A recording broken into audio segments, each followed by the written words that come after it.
healthcare does not yet work like a market. It has almost no market features. And things that don't work like a market end up looking like the Soviet Union, gross and inefficient.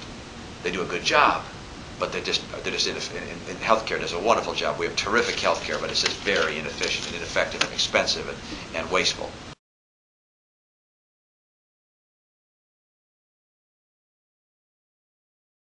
Ronald Reagan talked about a coalition of social, economic, and foreign policy conservatives, and we lost our economic conservatives. We lost our way in that regard, and that has undermined the confidence in the American people and in the will of conservatism, and we got to get that back.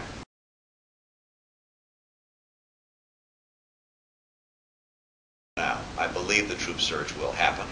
I believe it has a reasonable prospect of being successful, although I'm not highly confident. I hope it's successful, obviously.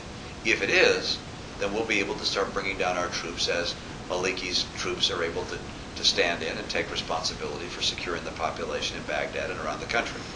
And then we'll have a very different report for America a year from now. If, on the other hand, it's not working, then we're going to be looking at scenarios which are far less attractive.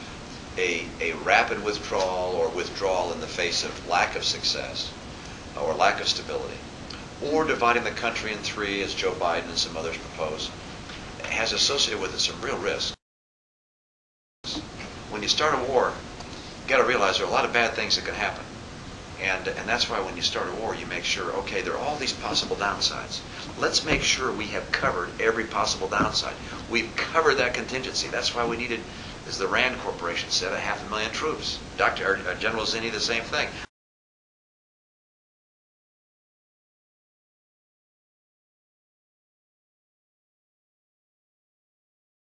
We can't sit here worried about these countries are going to displace American jobs.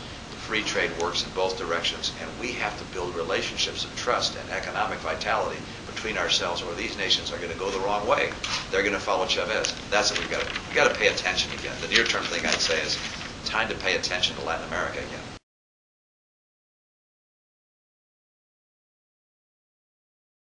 If I'm elected president, I will make a lot of heads spin.